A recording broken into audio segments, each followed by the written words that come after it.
Hello, Garland Nixon here. I've been out of pocket for a couple days, kind of busy, so we got some news to catch up on. Let's talk.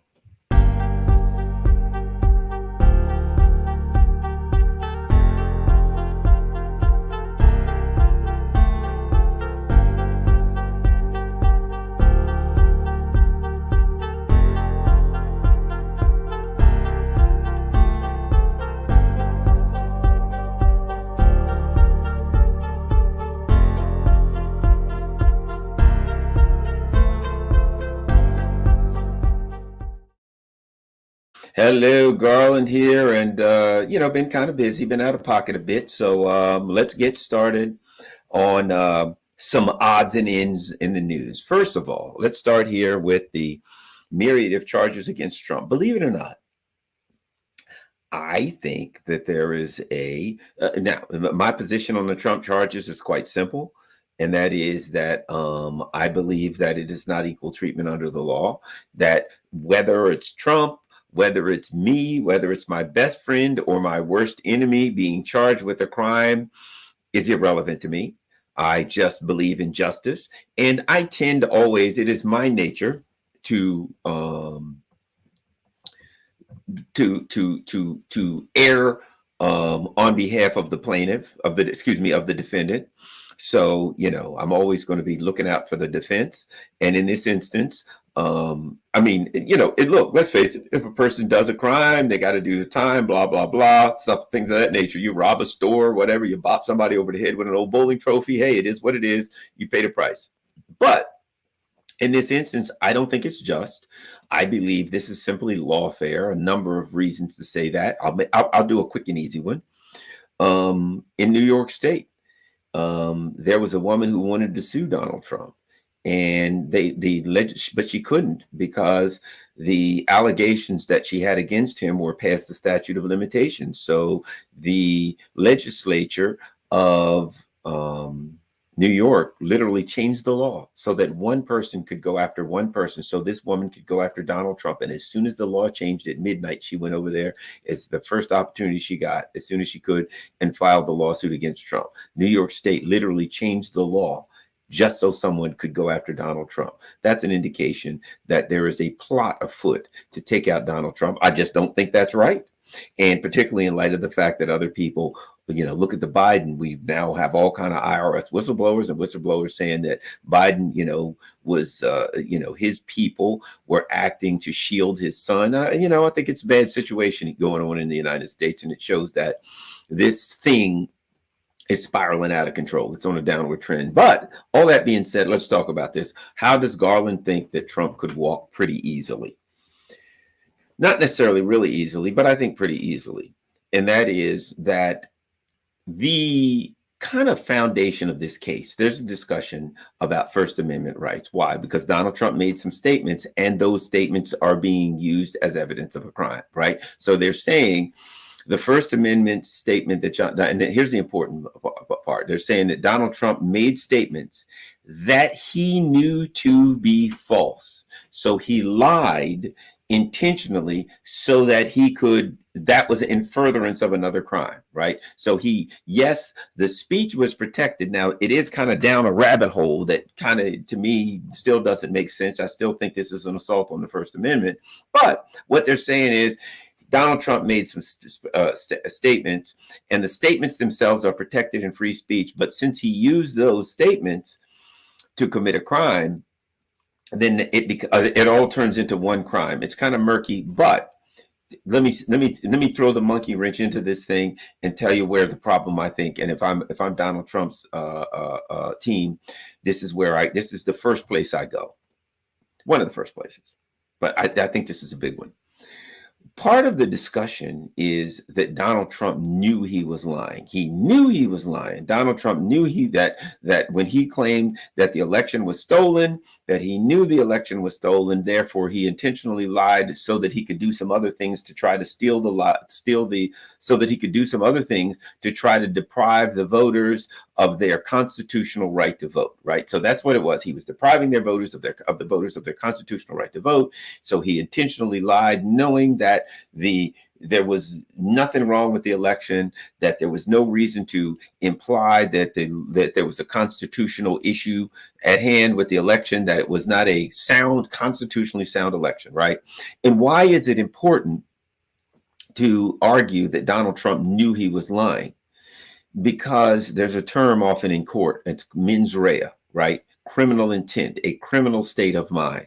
So it's important, though they won't come out and say it, to demonstrate that Donald Trump knew he was lying, because that then creates your mens rea, that creates your intent. He knew he was lying, therefore he intended to do all of these crooked things.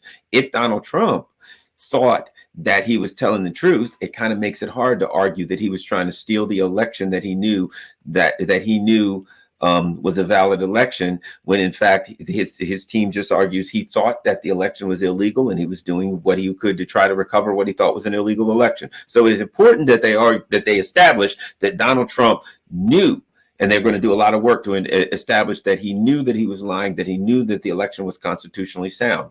Now, here's what I would do. The argument over what Donald Trump knew or didn't know it is what it is. I mean, to me, it's impossible to establish what somebody knew. However, that being said, I got bigger fish to fry. The direction I would go is a totally different direction to defend him. I would start by attacking the argument that the election was sound, that it was constitutionally sound. Because think about this. The foundation of their argument is the election was constitutionally sound, legal. There were no problems with the election. Therefore, Donald Trump knew he was lying when he said that there was problems with the election. So if you can prove that there was a major constitutional problem with the election, then it makes it harder to say Donald Trump knew he was lying, because what he said to some extent becomes true, doesn't it? So you could go after the people that are saying Donald Trump told me this or that. You could go after the people in an attempt to discredit the argument that Donald Trump knew he was lying. Or, and this is what nobody seems to be talking about, you could try to prove that Donald Trump didn't know he was lying because what he was saying was true. Let's go in that direction real quick. Let me give you a couple of things. So was the election constitutionally sound? I'm going to share a couple articles with you. Let's look at it. FBI agent reveals that the Bureau met with tech companies on Biden laptop and withheld info, right? So what is that about? It's about the FBI companies prior to the 2020 election, the one that is in dispute, the one that we're being told is constitutionally sound, that the FBI companies, that the FBI met with Twitter and Facebook, etc., and told them that the Hunter Biden laptop was Russian propaganda, Russian disinformation, and should be censored, right? Okay, so if we look at that, but apparently they withheld information. So here's my point. The FBI had the laptop for a year. They knew it was valid. They knew it wasn't Russian disinformation. They knew it wasn't Russian propaganda. But they go to Twitter. Now, apparently when they went to Twitter,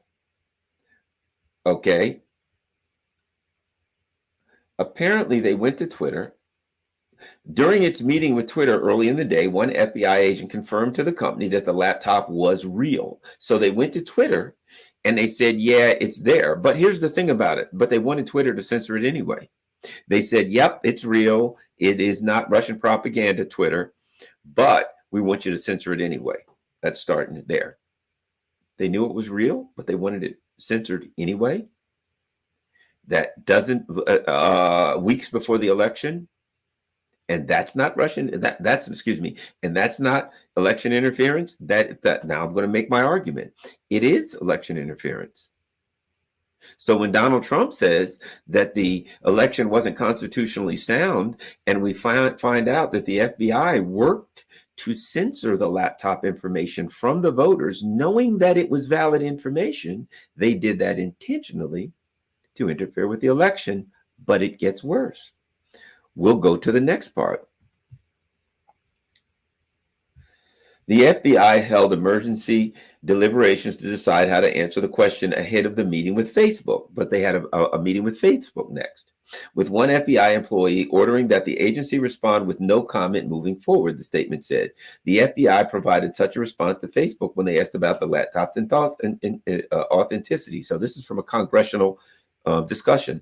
Did Demlow know that the FBI had the laptop and it was real? Yes. Did other key members of the FBI's Foreign Influence Task Force know? Yes. The FBI knew the laptop was real and yet decided it would say no comment.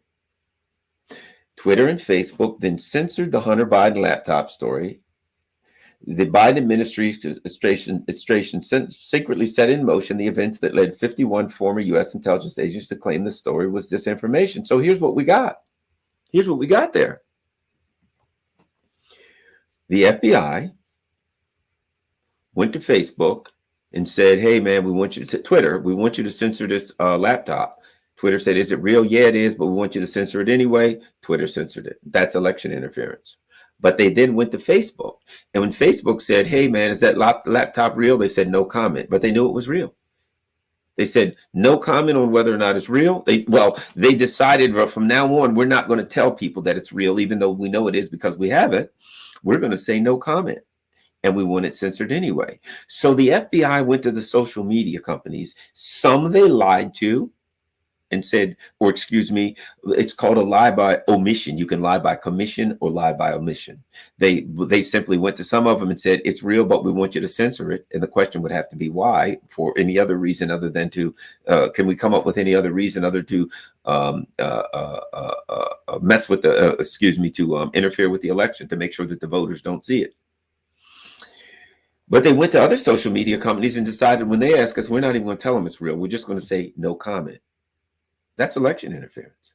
That is election interference. Let's go one further.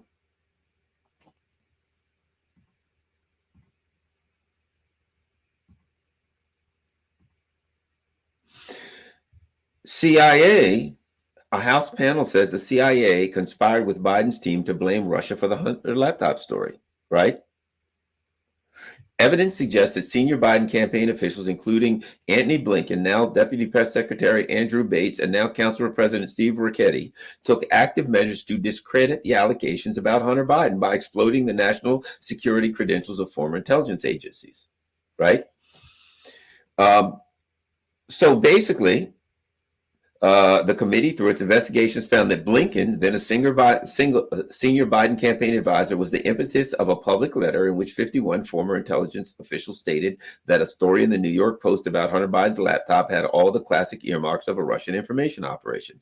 Senior Biden administration officials then coordinated efforts to disseminate the public letter to members of the media and in an effort to discredit the allegations about Hunter Biden. So, what happened? Part two, they worked with the CIA.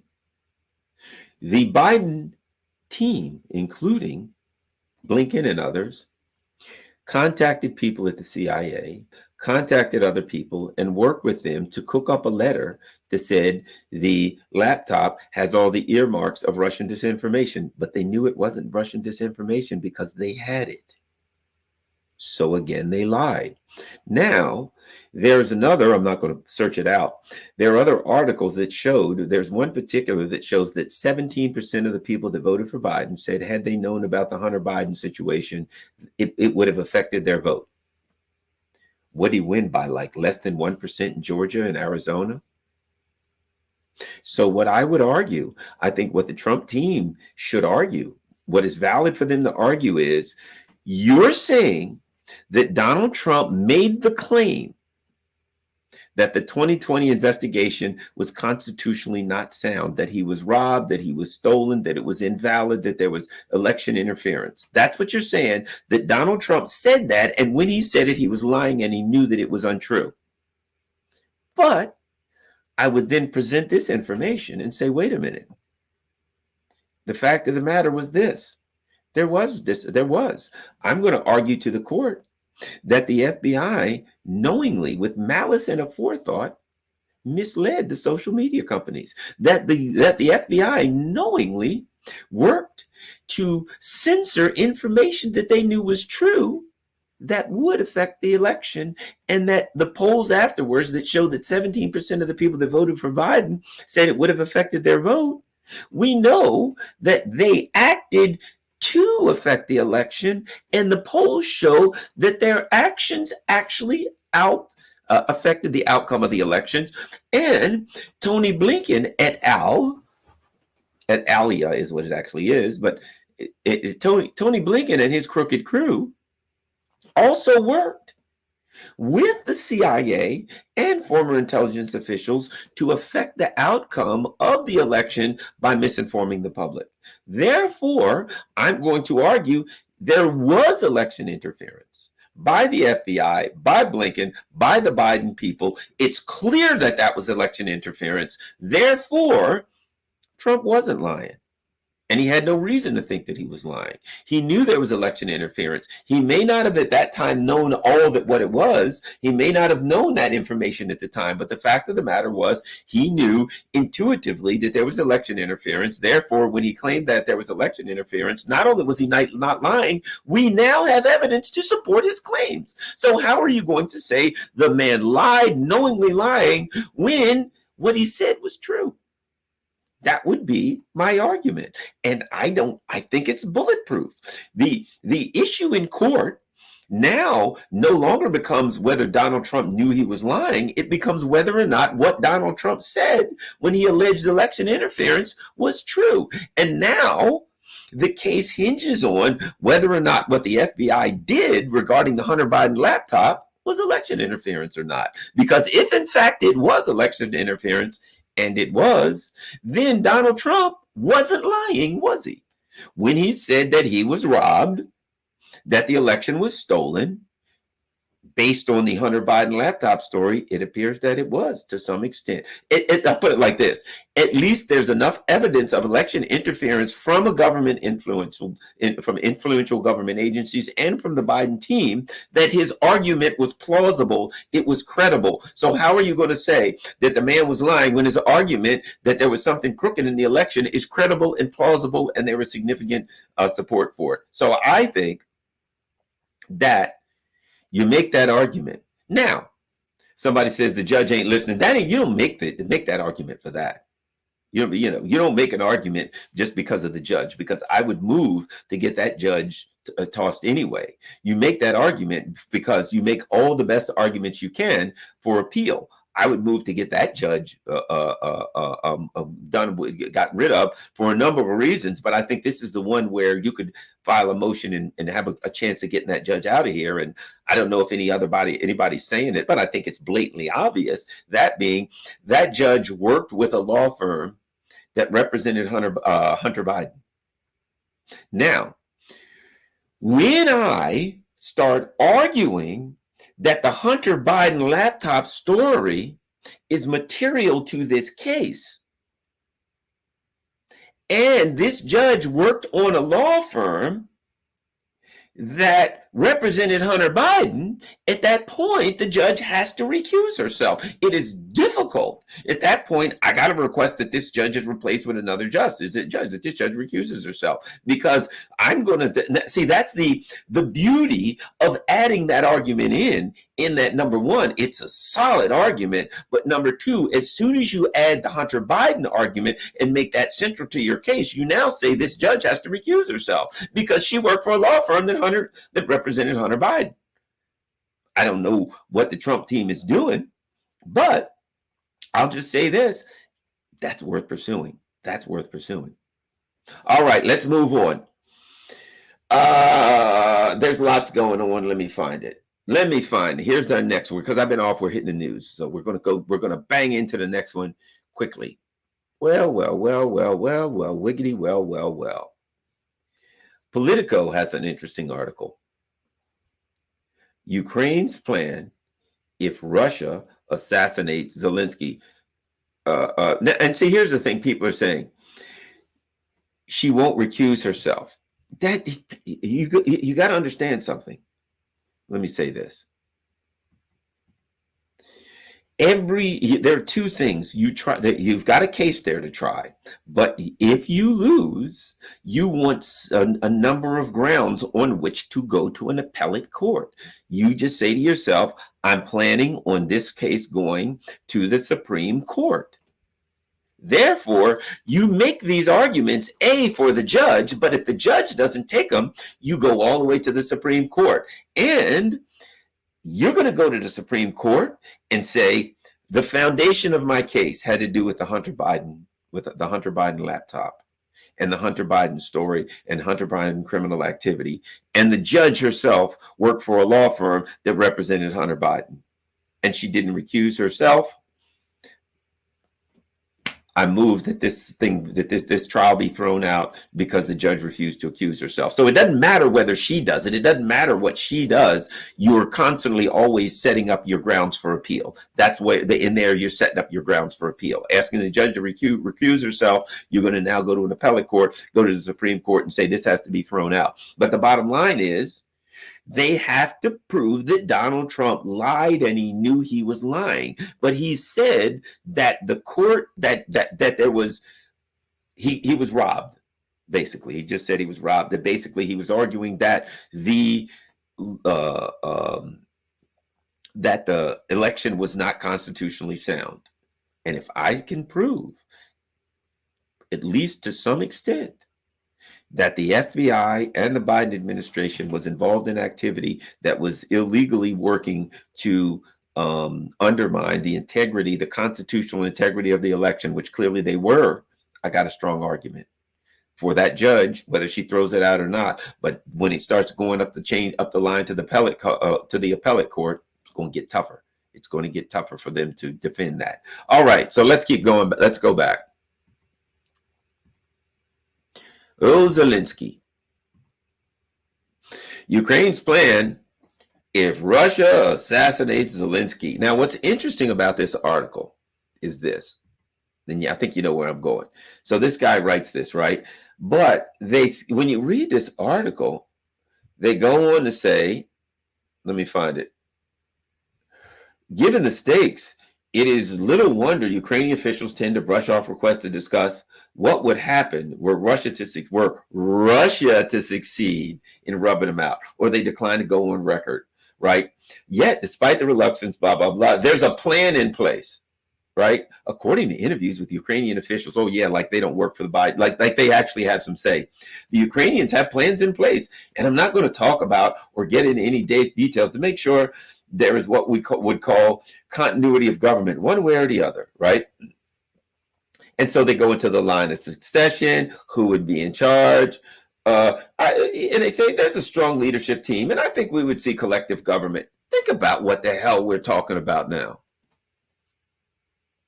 The neocons are now saying, well, I mean, look at this. Look at this. Ukraine's plan if Russia assassinates Zelensky.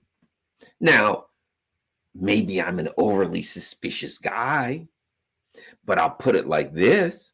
If the neocons, if Victoria Nuland and her crew wrote an article and it said, we got plans in case Garland should run into an untimely demise. Surely we don't want anything to happen to Garland. We love Garland. He's a great guy, best of good old buddy, chaps and friends. We love this guy. But I'm just saying, let's just say for the sake of argument, he was walking down the street and he slipped on a banana peel and fell on a machine gun. And it were to happen to go off and his body were to be riddled with bullets. And then a tank backed over him. And then somebody poured gas on his remains. And they just happened to be smoking a cigarette. And they threw the cigarette down. And what was left of him burst into flames. Let's just say for the sake of art. Those things happen. It's a very dangerous world we live in. And in the event that Garland was shot, run over by a tank, and then his remains were burned, everything would be fine. Not a problem. Don't worry about that. If Garland goes, certainly we don't want anything to happen to him. We love Garland. But if something did happen to Garland, we got it covered. We got a line of succession. We got people coming in here. And we're just saying if the Russians, because we love Garland, we'd never do anything untoward to Garland. He's our guy. He's our boy. We love Garland. We're just saying if the Russians were to kill Garland, they were to do something to him, we got it covered. We're good. Don't worry about it. I would want an article that said, we can't live without Garland. He's our guy. We will protect him. Nothing's going to happen to that damn Garland. You want to go Garland? You got to get through me. You want to get Garland? You're coming through me. You're coming through my army. You're coming through special forces. You're coming through everybody. We will nuke you if you try to get Garland. No way will you touch Garland. That's the article I'm trying to see. I'm not trying to see an article that says, Garland's getting a little long in the tooth. He ain't as young as he used to be. His old, the ticker is bad. His heart is bad.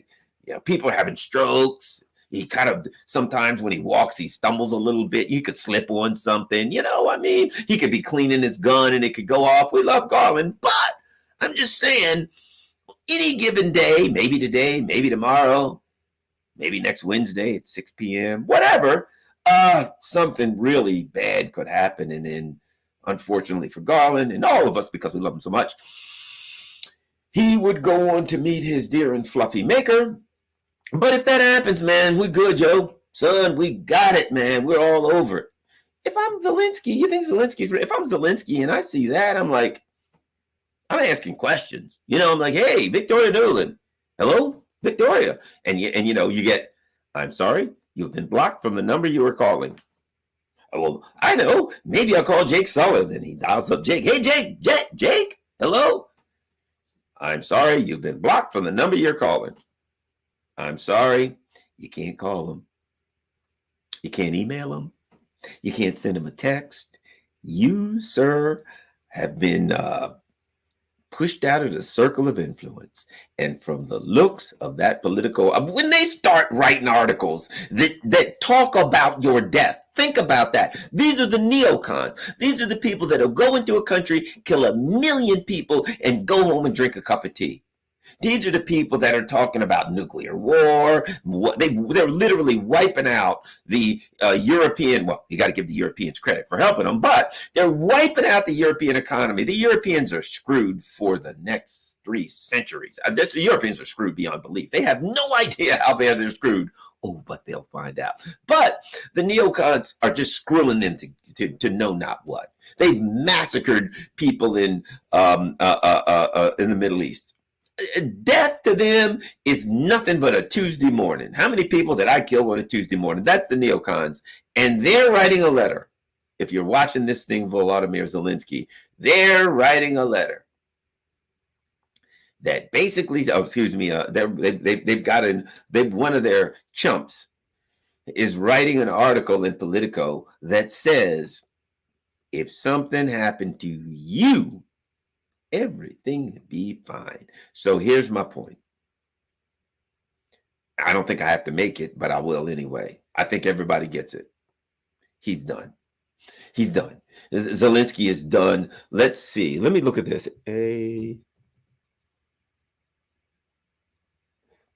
Let me look and see if there's other articles. I'm going to search assassinate Zelensky and see if there are other articles. Let's see what we got here. Ukraine says it's foiled an assassination plot against Zelensky. Okay, that's the latest, right? So here's what I'm saying. A female Russian spy detained in failed Zelensky assassination plot, right?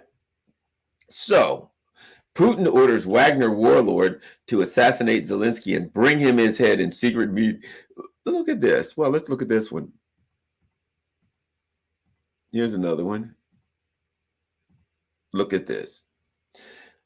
Putin orders Wagner warlord to assassinate Zelensky and bring him his head in secret meeting despite being in exile, right?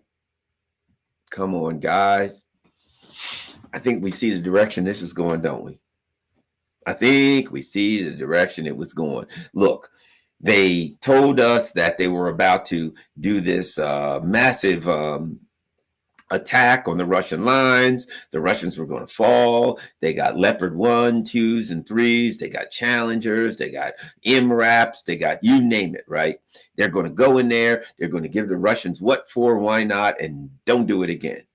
June comes and they attack. And exactly what you would suspect would happen if someone attacks well-fortified lines with minefields and artillery traps and you name it, and they went right into the jaws of the Russian defense, and their asses got chewed alive, chewed up, torn up, ripped up, blown apart, sacrificed to know not what.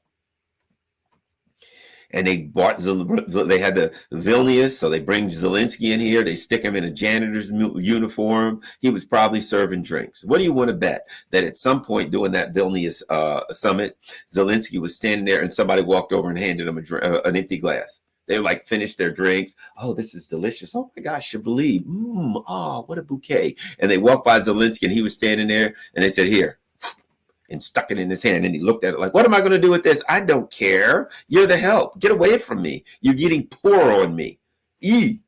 And there he goes. There he stands in his green janitor's uniform with an empty Chablis glass in his hand.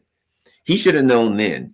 At that point, don't you get the feeling that after the Vilnius summit, that's when the call was made? That after the Vilnius summit, Biden and those crew, they picked up the call and they said, yeah, Zelensky. Yeah, and it was probably a video call. Yeah, what about him? Yeah, what about him? What are you saying about Zelensky? I'm just saying it's time. Time for what? It's time. Oh, it's the CIA. Oh, you mean it's time. Biden and his crew is like, yeah, it's time. And Zelensky walked over. Hey, what are you saying? No, nothing. Hey, man, great talking. Hey, great green outfit, man. I love that. That really works for me. Works, with the drapes and all and everything. Hey, it sets it off, man. I'm telling you. And I love the brogans. Those boots are killing it, man. You're getting it done. Good. Keep up the good work. Watch out. Hey, Putin's trying to get you. See you later. And then he walks on off to the other side of the room. And then Biden's back on the phone with the CIA. Yeah, like I said, it's time. And he hung up. And that's it. And then out comes the Politico article. Well, if Zelensky was to get executed, we'd probably go, I don't know. What would you do, Joe? I'd finish eating my ice cream. That's what the hell I'd do. Really? What about you? Victoria Nuland, what would you do? I'd finish handing out these cookies. That's what I'd do. He's done. Zelensky is so done, finished. Because the Ukraine project, let's face it, they did this whole thing about their months and months about they're going to do some gigantic assault on the Russian lines. And they started throwing Ukrainian bodies and they just got chewed up. And now it's obvious to the world.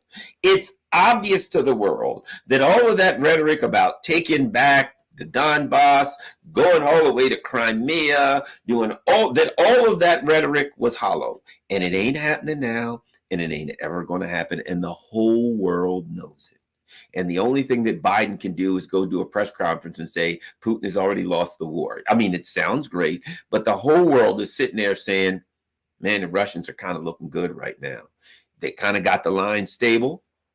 And look, from the perspective of the Russians, people are like, well, when are they going to do a big offensive? Do they really need to? What's the rush? They got the line set up. They're punching away. The Ukrainians are the ones. You see, remember, the Russians didn't say, we're going to go all the way to Poland. The Russians, the neocons are the one that said, we're taking back this land. We're going all the way to Crimea. They're the ones that are claiming they're going to take the initiative, defeat the Russians, and move on without a navy, really. Now, think about this. You got one country that has a navy, a world-class Navy, and a world-class Air Force. You got another that has no Navy and no Air Force. And they thought that the country with no Navy and no Air Force was going to defeat the country with a world-class Navy and a world-class Air Force. You do not have to be a military strategist to have figured out how this was going to turn out. But if you're a neocon, you don't have enough sense to figure that out. So now they are in a bad spot. What do they even do now? Yes, we're getting F-16s ready. For what? What are the F-16s going to do? The world's just looking at you now. The entire world's looking at you saying, yeah, this thing's over. And the Russians are like, we ain't in no rush, man. We're going to sit on this thing.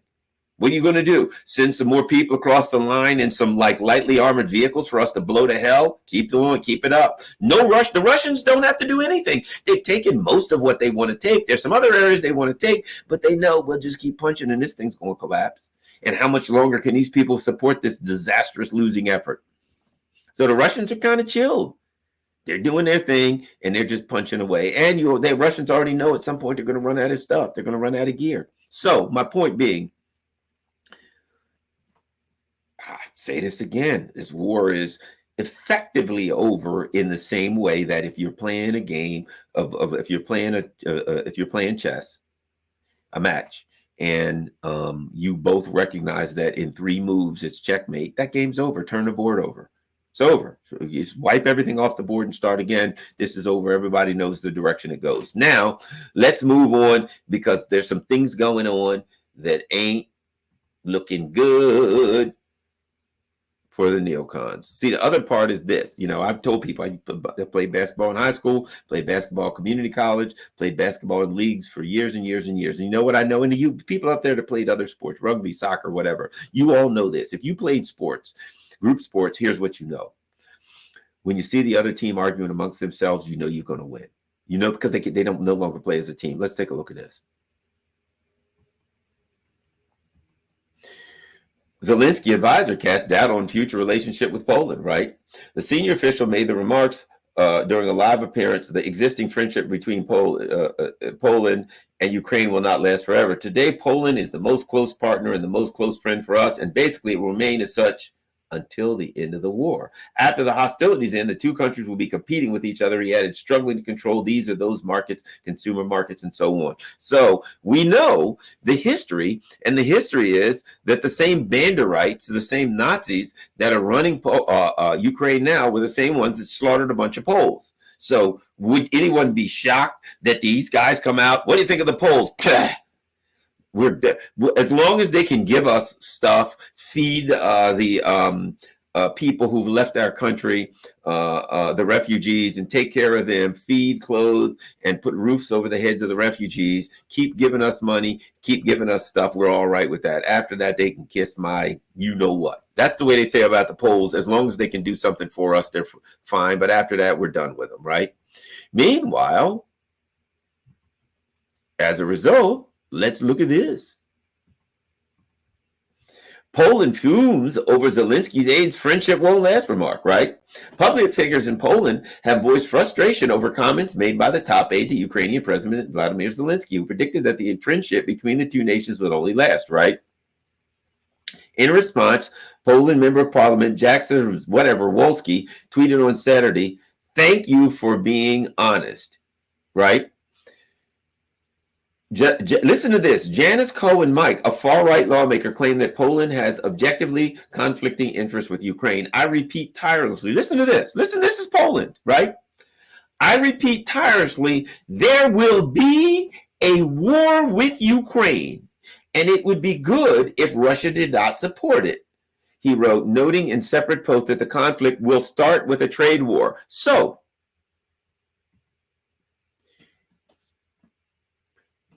things are falling apart. You got the Banderites now saying, yeah, the Poles, as long as they're giving us something, we're good. But afterwards, we're going to kick him right in the ass.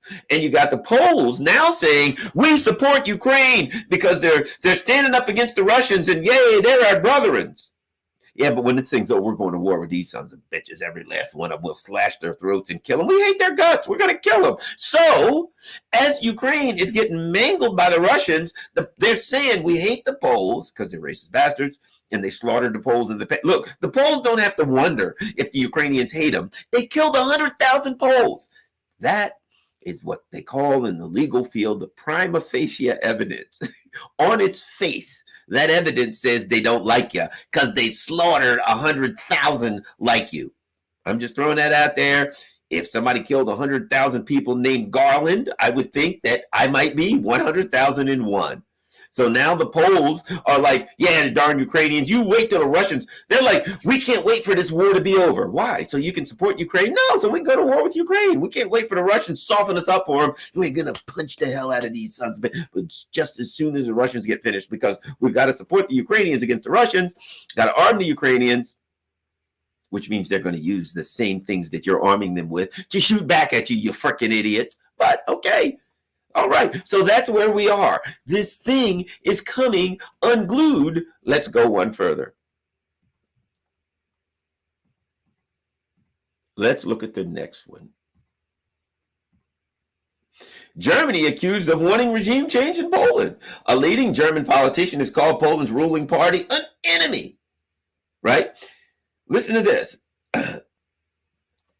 While Berlin-backed media and NGOs are trying to block major economic investments, all with an eye to regime change in Warsaw, Poland's Deputy Foreign Minister Paweł Jablonski has said, the opposition and its supporting media regularly accuse us of provoking Germany. Whenever we have the courage to say out loud that our interests and theirs diverge in this or that matter, Jablonski tweeted, right? In an interview with the broadcaster ZDF on Sunday, Weber claimed the members of Poland's ruling Law and Justice Party systematically attack the rule of law and free media. The EPP will consider any European party that supports the rule of law as an objective ally, the MEP argued, but those who do not, like the German AfD, like Le Pen in France or PIS in Poland, are our enemies, and we will fight them. So. Here's where we are. We got the neocons writing articles about assassinating Zelensky. We got the Ukrainians saying we're only going to put up with these damn Poles until the war is over, and then we're putting our foot square right in their behinds, every last one of them. Then we got the Poles saying, oh, you think the Russians are kicking your ass, Ukraine. You wait till you get finished. Oh, you know what? The Poles are now ready probably to push for peace, so that they can go to war with Ukraine. They're like, look, we're all for, we've changed our mind. We earlier said that we do not think that Ukraine should sign any peace agreements with Russia, but we really think they should sit down with Russia. They should work something out, and they should sign a peace agreement. Really? Why do you think they should do that? So we can go to war with those bastards. We hate their guts. Meanwhile, you got the Germans and the Poles. Hey, the Poles saying, Berlin is trying to sabotage the Poland economy, right? We have more and more signals that in the coming weeks there will be attempts to block strategic investments in Poland. This will be done under the lofty slogans of environmental protection, but in actuality, to protect German companies from Polish competition. All of this to bring about a change of government in Poland, one that will withdraw from these investments and turn our economy back to the role of a mere subcontractor for industry from German and other countries. So, we got the Ukrainians and the Poles at each other's throats. We got the Poles saying, hey, the damn Germans, them sons of bitch, they're trying to overthrow our government and they want to rob us. We ain't letting them to get away with it. Remember what I said. Played a lot of basketball, and people have played. I played soccer. I played other, soccer was a blast. I played that organized, but different. I wrestled. I did wrestling 1 year, track, you name it, right? I've done individual sports. I've done team sports. And anyone that's listening right now that's done team sports, even if it was doubles in tennis, you already know. If you look across to your adversary and they are arguing with each other, it's over. You're going to win. And when you look at what's going on in Ukraine right now, what do the Russians have to do? They're set up and the Ukrainians have to keep attacking them, and they just have to keep mowing them down. Sad state of affairs. People are losing lives. It's terrible. It's the neocons' fault. You look at what's happening between Ukraine and Poland, not a pretty sight. They hate each other's guts. It's coming out. If you historically, the Germans and the Poles, I think the Germans might have invaded the Poles, killed a lot of people and did a lot of bad things, right? So you have Eastern Europe, particularly Germany and parts of Eastern Europe, at each other's throats. They're at each other's throats. And this is the unity of NATO. NATO is united. Remember, Biden says NATO is united more than it's ever been. And the one thing that we got out of this war is unity amongst NATO. But literally, Poland's saying they're going to war with Ukraine when this thing's over. They can't wait for the war to be over because they want to go to war. And you got them accusing the Germans of overthrowing their government, trying to overthrow their government and screw them over. That doesn't sound like unity. Oh, might I add that everybody knows that the U.S. blew up Nord Stream? Things ain't looking so well here. Things ain't looking good for them.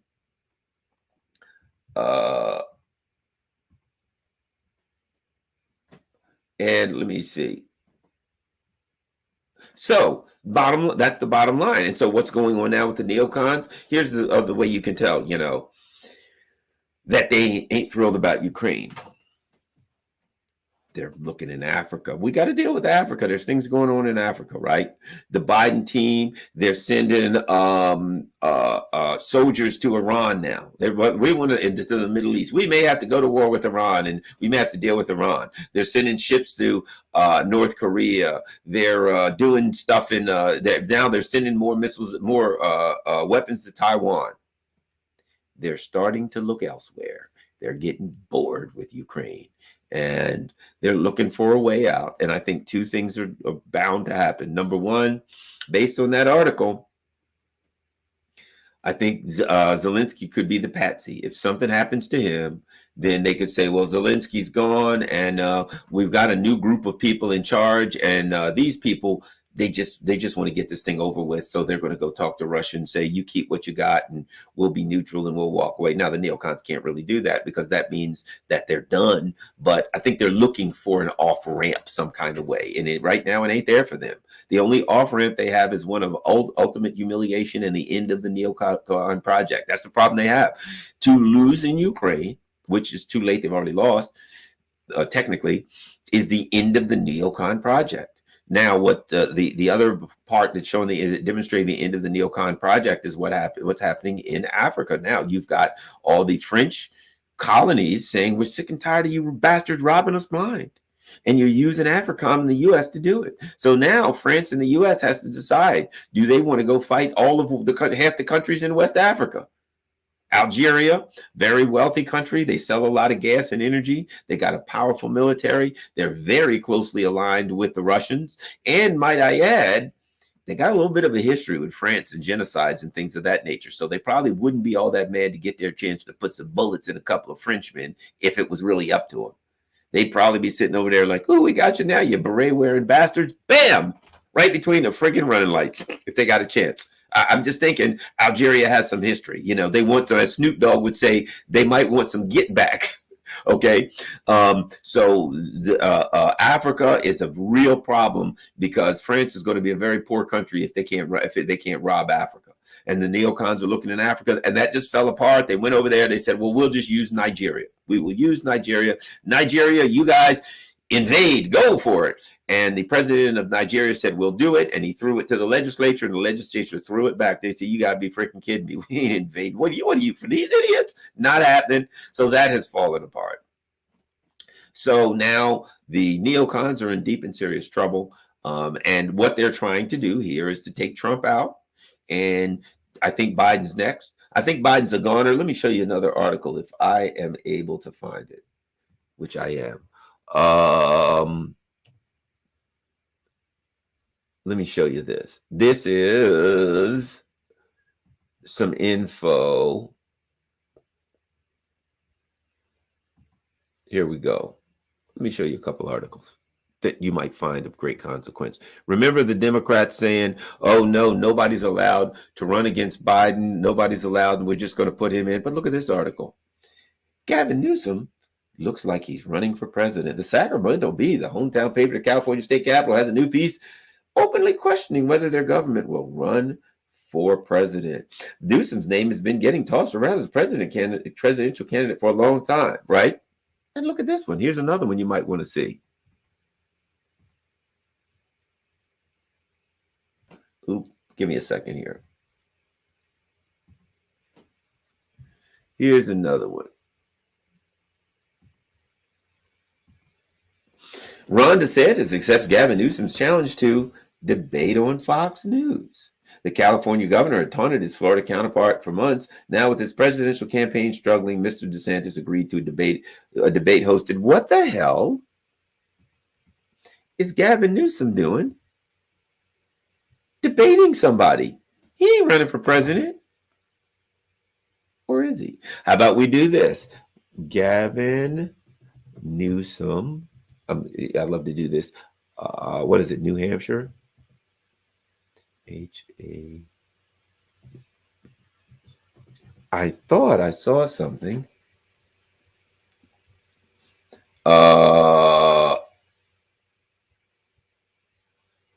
Look at this.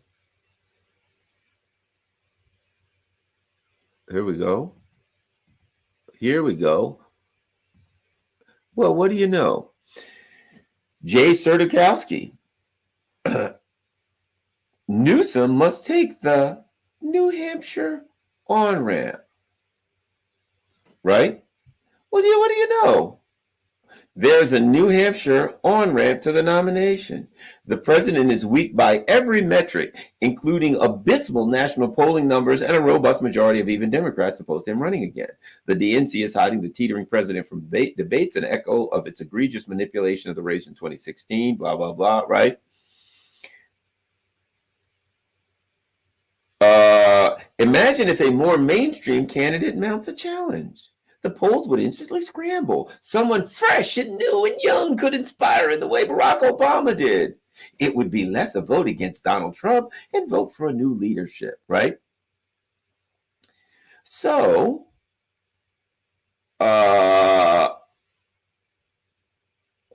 candidate who could hold his own in the lion's den of Fox News would be more adept at debating a prematurely spry Trump or combative Governor Ron DeSantis. While Newsom may lose some New Hampshire independents and Democrats with his recent proposed constitutional amendment on guns, the electorate clearly is hungry for a new face and a new vision. As an inspiring and thoughtful young governor, Gavin has nothing to lose, and the American people have everything to gain. Please run. I view that the same way that I view that article that said, hey, be ashamed if the Russians assassinated poor old Zelensky, right? Come on. All you got to do is listen to the neocons. They'll tell you what they're planning to do. They're planning on icing our boy, the janitor in the green uniform. And from the looks of things, Joe Biden's days as the president are numbered. Looks like they're planning on outing him. Looks like they're planning on saying, brother, you can either do one of two things. You can either take a hike or go look at the flowers. Let me find look at the flowers. Lizzie, you're going to love this. So I've said about this a minute. Lizzie, just look at the flowers, Lizzie. Just look at the flowers. Let's see if we can find that video.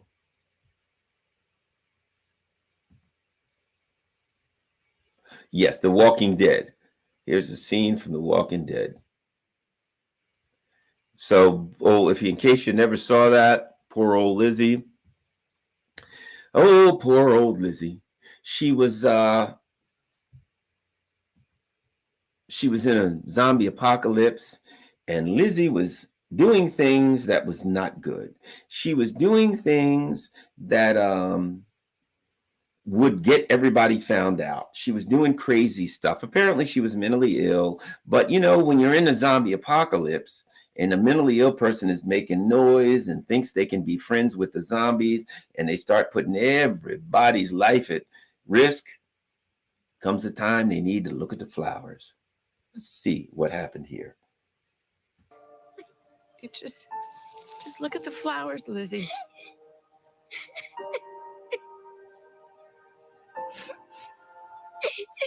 Just look at the flowers.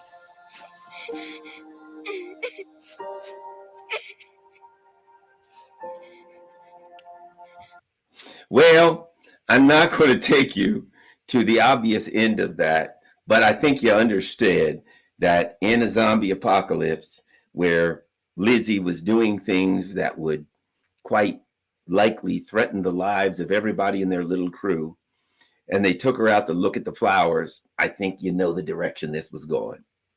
So I'm just saying they got a rose garden.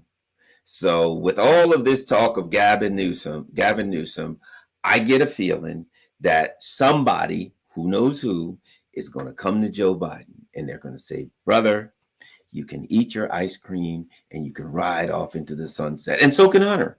You and Hunter both. We'll drop the investigation against Hunter. We'll drop all charges. We'll send him merrily on his way back to Delaware. You go back, man. Drive your Corvette. Although God knows we don't want Joe behind the wheel of anything. But you can get somebody else to drive. Get Hunter. Well, you wouldn't be sober, but you get the picture. Maybe they know somebody, maybe Jill. I don't know. There's got to be somebody in the Biden clan who is sober enough and is not mentally, cognitively impaired to a point where they can drive that damn Corvette. So Joe, you get your ice cream, you get your Corvette, you move on about your business. Gavin Newsom comes in the door. Otherwise,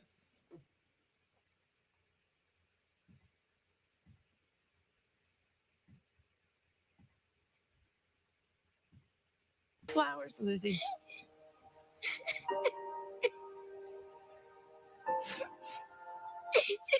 Just look at the flowers. that's the other option for Joe Biden. Just look at the flowers. They'll show him a picture of JFK and RFK and who knows who else that ends with a K. But his options, I will end the video by saying, Joe Biden, what I see of Gavin Newsom, we already see Zelensky's going to get his trip to the flowers, to the flower bed. We already see that when they say this, let me put these two together real quick. Let me put these two together. Let's do this. Let's put this one together. Did I lose it? Oh, darn. It's not there. My other article's not there. Well, you get my picture. I was going to put those two together. Hold on. I got to do it. Before I leave, I have got to put these two together. You will forgive me. I apologize, but I can't help it. Here you go. Number one, let's look at this. Ukraine's plan if Russia assassinates Zelensky. Okay? You get that? You understand what that means? Let's go to screen 2.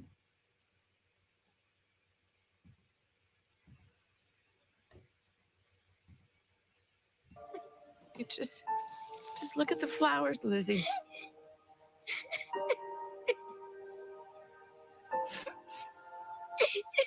Just look at the flowers.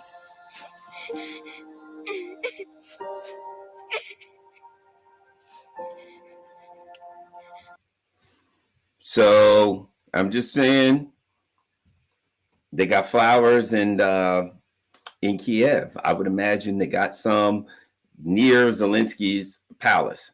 So just throwing it out there. I think we may be looking at time. If you put those two stories together, I think we see the direction that things are going for Zelensky. It is time for Brother Zelensky to take a picture, to take a walk to the flower bed. That's the way things are going for him. All right, let's see who said what, when, where, why, and how. We ready? Lady Freddie. Thanks a lot, Lady Freddie. Certainly appreciate that. Let's keep going. Lady Freddie. How cool is that for a name? How about we go with, oh my gosh, it's Valley S, a super sticker. Thanks a lot, Valley S. Certainly appreciate Valley S. I don't see my main man, the Sparkster. Where's Sparky? Let's see, who else? I should have known. Make Ukraine Russia again. Thanks a lot there, Sparky. And that is it. Now we're going to go over to Rockfin and see if we got it. Yes, we do. Rockfin. JVV says, it seems pretty clear that neocons want the collapse of Europe as a bonus. Oh, yeah. Well, let me say this. I'm glad you brought that up. And that's why I love these. Super chats and stuff, because I always get a good question. It's not a bonus. The neocons said, if John Bolton, in John Bolton's book, he said that the neocons view Europe as the second greatest economic threat, the EU, behind China. So it's not a bonus. The idea was we will set Russia and Europe against each other. That it will economically destroy Russia. It will economically destroy the EU. And what happens if you say to the EU, cut yourself off from Russia, you can't buy this stuff from Russia, and then you say, cut this stuff off from China. You can't buy, cut yourself off from China. You can't buy, you're strengthening Russia, so you don't want to buy stuff from them. You're strengthening China, so you don't want to buy stuff from them. Who are you buying stuff from? Only us. You're no longer buying stuff from Russia because, hey, they may use energy as a weapon. We never do that. Then you can't buy stuff with China because they're Chinese, the Chinese Communist Party. It's just evil. You don't buy stuff from evil people. Buy it from us because they're evil. And we're the nice guys. Look at Victoria Nuland. She's sitting right next to me. Oh, what a jewel this woman is. So there you go. So what you do is you destroy Russia, you destroy Europe, but you leave Europe with just a crumb of bread, but you control everything. You control their economies. They get everything from you because you've stopped them from buying it from Russia and China. You see, that's the key that the Europeans don't seem to be wise enough to realize, that when the U.S. says sanction everybody in the world, that means you can only buy from us. Sanction Russia, you got to buy everything you was buying from Russia. You got to buy it from us. Sanction China. Oh, by the way, everything that you were buying from China, you got to buy from us. It's a way of wiping out Europe. You're going to crush their economy. You're going to steal their industry, and you're going to turn them into paupers and slaves where they only buy from you. And the Europeans haven't figured that out. So it's not a bonus. It is part of the plan to take them out. All right. Thanks a lot, everybody. Oh, what do we got here? Tell me again about the rabbits, Lenny. Let's go. Look at the flowers. Thanks a lot, Eduardo Camille. Camille? I don't know. But before I go, let me show you one more thing. The last thing that Zelensky's ever, this is the last scene of Zelensky. You just look at the flowers, Lizzie.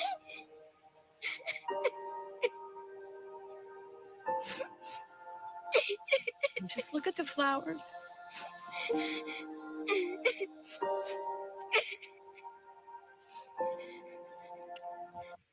Yep, that's Zelensky. They're going to be sitting there talking to him. He's going to be standing outside in Kiev. They're going to say, man, it's a nice flower bed. Yeah, just look at the flowers. He's going to be like, I did everything you want to be. They're going to say, just look at the flowers, Zelensky. No, he'll be crying or what have you. Just look at the flowers. And then, slowly, might be Victoria Nuland, pull out her little 6-shooter. Just look at the flowers, Zelensky. Just look at the flowers. Thanks a lot, everybody. Peace. Somebody says, I ain't watching this off. Yeah, no, I'm not going to show the Park Shaftry suture. I mean, let's face it, it's The Walking Dead. So I love zombie movies, and in zombie movies, they constantly shoot zombies in the head. So, I mean, it's not like I'm going to, it's a zombie movie. You have to be prepared for zombie movies, but I'm not going to show them shoot Lizzie, because even though we all know, and let's be honest, see, let me say this before I go. Philosophically speaking, that's one of the reasons that I love zombie movies. I love them. Why? Because it calls certain things into question. And one being, what would you do if there was no structure in society, right? What would you do if you were, whatever the woman's name is, Carol? What would you do? Here you are, and you got a group of stragglers, 10, 12 people, maybe at the most. I don't think it was that many, but let's just say 8. And one of them is a young girl who has some level of mental illness. And that level of mental illness causes her to do things that are going to get you all killed. And you ain't got to guess. It's going to get you killed. What would you do? Would you say, we're just going to die? Would you give her some food and leave her to wander off by herself, knowing that she's just going to get eaten by the zombies anyway? She's not competent to take care of herself. What would you do? See, it calls into those philosophical questions about survival. What happens if society falls apart? There's no police, there's nothing. And now you have to be the person or persons in your little group that makes the judgment of what's good and bad and what's right and wrong. And when you're surviving, there's 8 people and 1 are going to get the other 7 killed. Do you all die? Do you say, I would rather all of us die rather than one of us die because we had to kill 1? Or triage. You know what? If we take care of this 1, then the other 7 got to pretty good chance of survival. See, zombie movies bring those questions to the forefront. So zombie movies are good because, and the big part of the zombie movie is always the initial zombie apocalypse. After the zombie apocalypse, there is a group of survivors, and they're trying to make it, and they have moral, ethical, and philosophical questions that they have to deal with, number one. And what you always find out in a zombie movie is this: you got the zombies, they're going to eat you. It's their job. They're zombies. It's like written into their contract or something. You're a zombie, you got to eat people. Okay, no argument there, no hard feelings. You don't even get angry at the zombies because, I mean, hey, you're a zombie, it's what you do, right? But what you'll find in zombie movies is the problem is not the zombies, it's other humans. So as you and your small, campy little group of humans go wandering around, what you find out is you run into other humans. And there are some other humans that have become like animals. They got guns and they just want to take your stuff so they can survive. And then you may go to a small, like little town where they built some walls and they've learned to survive where the zombie apocalypse is. And they have people up on the corners and they're watching for any zombies, and they got little gardens. And so this little town has learned to survive, but they're run by some guy and they call him the governor or something like that. And what you really find out is he's nuts and he's running, he's offing people and he's hanging people, and all kinds of terrible things are going on in this town that looks so good. That's what I love about zombie movies. Those kinds of questions are brought to the forefront. Those kind of philosophical and ethical questions and moral questions are brought to the forefront. What would you do? There was another one that was interesting where these two guys are running. They had to go in town. There was a boy that was sick, and they had to go in town to where a lot of zombies were, and they had to get his medication, right? They get his medication. They're running. The zombies are right on their tail. One of the guys is kind of limping. The other guy is helping him, but they're getting away. And at some point, they realize they can't go fast enough, and the zombies are catching them, right? And so here's what happens. The guy has the medicine for the kid. If he doesn't get back with the medicine for the kid dies. Because I think the kid was cut and they needed, like, he had an infection and they needed, whatever, penicillin or something, right? So if they get eaten by the zombies, nobody gets back the kid guys. They both die. These two men that went to get the penicillin, they die. And the kid dies. So everybody dies. So this guy's running back. He's trying to help his buddy. His buddy can't go fast enough. He's trying to help him, so the zombies are going to get both of them. So he shoots his buddy in the leg. His buddy falls. The zombies all jump on him and eat him. He escapes, and he gets back with the medicine, and he lives, and the kid lives. Now, the question is this: did he do the right thing? Number one, his buddy was going to die with him anyway. They were both going to be eaten with zombies. So option A, he doesn't do that. He dies. His buddy dies. The kid doesn't get his penicillin. The kid dies. Either way, option A, the guy gets eaten by the zombies, his buddy. Option B, he shoots his buddy in the leg. The zombies pounce on him. His buddy dies. He gets back alive, and the kid lives. So if he shoots his buddy in the leg, his buddy's the only one dies. The other two other people live. If he doesn't shoot his buddy in the leg, his buddy dies, and those other two people die. There's a moral question there. What would you do? What was the right thing? I don't know if I could shoot my buddy in the leg and let him get eaten by zombies. I don't know. But whatever the case, the question, the moral and ethical question is put forward. That is why I love zombie movies. It's not just the biting people and biting people's hands off. Yeah, that's all great. I mean, I love monster movies, werewolves especially, aliens, things of that nature, predators, whatever. But zombies are particularly cool. I'm just saying it is the moral and ethical questions that are brought about by the dynamics of a zombie movie and the breakdown of society. How about that? Thanks a lot, everybody. A couple of things. This says, I'd take the chicken across the first. I don't know what the hell that means. The needs of the many outweigh the needs of the few. Well, yeah, well, let me ask you this. What if you were the guy who were the ones that was limping? Would you want the guy? Now, I've also seen this in the zombie movies where the one guy who's limping and just falls and says, go, keep going. He actually sacrifices himself. He takes the decision away. And they're like, no, God, no, please don't do it. He's like, keep going. Save little Billy. And then he falls. The zombies eat him. And, the last thing you hear is, ah! The zombies eat him, blood squirts all over the place. The other guy goes home. So the guy does the valiant thing, knowing that he ain't gonna survive anyway. He goes ahead and lets the zombies eat him. You go ahead and back and blah blah blah. So then you don't have to make that decision. So, but that's the wonder of zombie movies. You gotta love zombie movies if you're a philosophically minded person. Thanks a lot. Don't forget, everybody, Cash App, buymeacoffee.com. Buy Me Coffee is always great.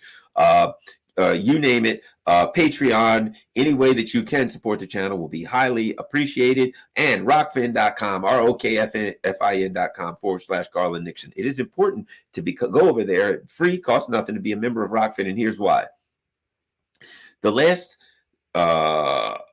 segment that I did, a 1-hour segment with Scott Ritter, right? It got censored by YouTube. And once it got censored by YouTube, I put up something on Twitter that said this video was censored by YouTube. So please go to a real free speech platform and watch it. So I'm just saying, YouTube censors, Rockfin doesn't. Everybody out there who's on YouTube should have an alternative platform. Mine is Rockfin. Go to rockfin.com/Garland Nixon. Become a member. It costs nothing. And if they toss me off of YouTube or censor something, you can watch it over there. Additionally, if you want to, you don't have to. You can become a member if you can afford it. It's $14.99 a month. If you sign up for a year, they give you a couple of free months. It comes out to $12 something a month. You can become a subscriber on Rockfin if you can afford it to help strengthen the channel. It would be highly appreciated. If you can't, just save everything. I mean, just share everything on all your social media platforms. But whatever you do, always remember this.